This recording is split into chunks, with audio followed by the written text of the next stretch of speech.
Selamat datang ke Krip-Krip Aroma Ikan Bakar Kuala Selangor.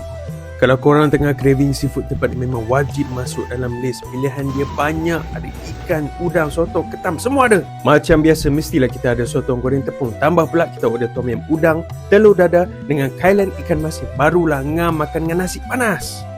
Untuk ikan pula, kita order siakap masak sambal petai. Memang berbaloi, sambal dia sedap. Petai pun tak terlalu kuat. Memang ngam dengan isi ikan yang fresh. Korang tengok tu.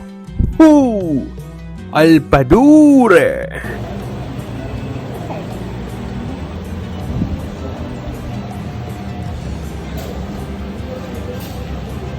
Untuk aku, harga dia memang sangat berbaloi. Kita ambil set klip 1.0 untuk 2 orang dengan harga sekitar RM78. Korang dah dapat ikan, tom yum, kailan ikan masin, telur dadah, nasi putih dan air buah. Memang puas hati dan sesuai kalau datang berdua.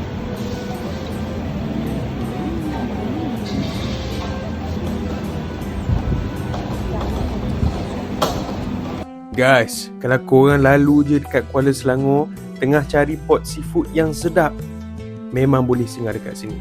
Confirm puas hati.